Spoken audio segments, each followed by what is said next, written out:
Everyone, welcome back to my channel my জানার। আজকে তোমাদের সাথে বেস্ট মেকআপের ভিডিওটা শেয়ার করবো, তো চলো শুরু করা যায়।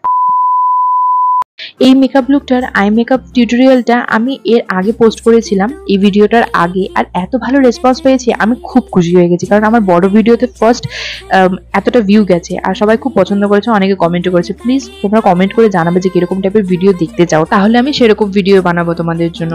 তো আমি এখানে যেরকম প্রতিটা মেকআপের আগেই বলে থাকি বা করে থাকি, স্কিন প্রিপারেশন যেটা মাস্ট, শুধু মেকআপের জন্য না, তোমার ডেইলি লাইফে স্কিন কেয়ারের জন্য, সেটা হচ্ছে ক্লিনিং, টোনিং অ্যান্ড ময়শ্চারাইজিং। যেটা তোমরা দেখলেই যে প্রথমে ভালো করে ফেসটাকে ক্লিন করে নিয়ে তারপরে কিন্তু টোনার ইউজ করে তারপরে আমি ময়শ্চারাইজার ইউজ করে নিলাম, তারপরে প্রাইমার ইউজ করে নিলাম। আর তোমরা দেখতেই পাচ্ছ ওর ফেসে কিন্তু প্রচন্ড পিগমেন্টেশনের প্রবলেম, অনেক ব্রোনও ছিল, যার জন্য আমি কালার কারেক্টটা করে নিয়ে একটা টোনে নিয়ে আসলাম, যে কোনো একটা টোনে, নাহলে আনইভেন স্কিন টোন মনে হয়। তো আমি সেরকম ভাবে একটা কনসিলার প্যালেট থেকে কনসিলার নিয়ে ভালো করে কনসিল করে নিয়ে, মানে কালার কারেক্ট করে নিয়ে ভালো করে বিউটি ব্লেন্ডারের সাহায্যে, আর এটা কিন্তু ভেজা বিউটি ব্লেন্ডার, মানে জলের মধ্যে ভিজিয়ে নিয়ে ভালো করে নিংড়ে এটাকে জলটাকে বের করে নিয়ে সেই বিউটি ব্লেন্ডারটাতে ভালো করে ব্লেন্ড করে নেব। আর প্রথমেই বলে দিচ্ছি যে সবসময় আমি আই মেকআপের ক্ষেত্রেও বলেছি, মেকআপের ক্ষেত্রেও বলেছি, মেকআপ তখনই সুন্দর হবে বা আই মেকআপ তখনই সুন্দর হবে যখন তুমি ব্লেন্ডিং ভালো করে করবে।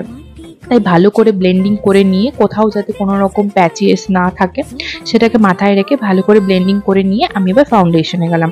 তারপরে ও দুটো কালার শেড মিলিয়ে আমি ওর একটা ফাউন্ডেশন ক্রিয়েট করলাম, সেটাকে আমি গোটা বেসের মধ্যে দিয়ে দেব, ভালো করে ব্লেন্ড করব।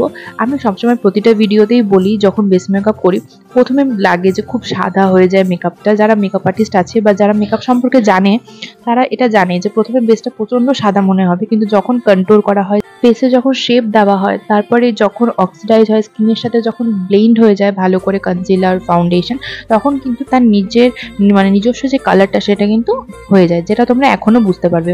এখন হয়তো খুব অতিরিক্ত সাদা মনে হবে, কিন্তু লাস্টে যখন শর্টগুলো দেখবে, লাস্টে যখন ভিডিওগুলো দেখবে, তখন কিন্তু বুঝতে পারবে যে কতটা স্কিনের সাথে ম্যাচ করে করানো হয়েছে। প্রথমে একটু সাদা লাগে, তো ভালো করে ব্লেন্ডিং করে নিলাম এখানে। আর আরেকটা কথা বলে রেখে, আমি কিন্তু একদম বেশি এডিট করি না স্কিনে, যে কালারটা হয় সেই কালারটাই থাকে। আর আমিও অতটা ব্লার করে দিই না ফেস, যাতে গোটা না বুঝতে পারবে, লাস্টের দিকে বুঝতে পারবে যে গোটা যেখানে আছে সেখানে ভিজিবল হবে।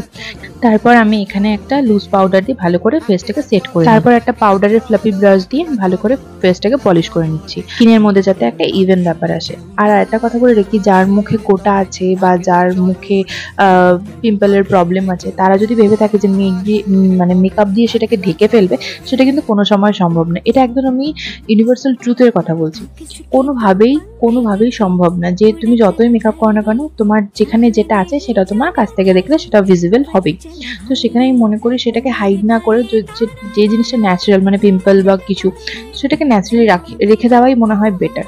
তো ওর জন্য আমি ফেসে বেশি মানে এডিটিং করি না, আমি ভিডিও ইয়েতে যখন যেটা আছে তখন সেটা তোমার দেখো, কোনো ফিল্টার লাগাই না আমি, অ্যাকচুয়ালি এটা বলতে চাচ্ছি। তো এখানে দেখো দেখতে দেখতে আমি কিন্তু কন্ট্রোল করে নিচ্ছি, আর খুব হালকা হালকা কন্ট্রোল করবো, কারণ ওর ফেস অলরেডি কন্ট্রোল, মানে ওর কন্ট্রোলের অত প্রয়োজনই নেই। কন্ট্রোল করে এখানে একটু হালকা ব্লাশ দিয়ে নেবো, তারপরে একটু মানে মেকআপ ফিক্সার দিয়ে স্প্রে করে নেবো। তো তাই বলছিলাম যে আমি এখানে যেটা থাকবে সেটাই, যতটা স্মুথনেস আমার মেকআপে হবে আমি ততটুকুই দেখাবো, কোনো রকম এডিটিং করে কোনো কিছু বেশি দেখাবো না।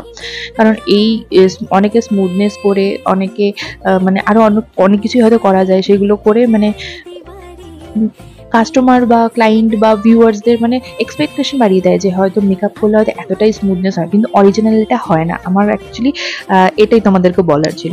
তো এইভাবে ফিক্সার দিয়ে সেট করে নেওয়ার পরে ভালো করে পাউডারি যে প্রোডাক্টগুলো ছিল সেগুলো বিউটি ব্লেন্ডারের সাথে মিশিয়ে দিলাম। তারপরে আমি হাইলাইটার ইউজ করছি, এখানে মেবলিনের একটা হাইলাইটার ইউজ করছি গোল্ডেন কালারের উপরে।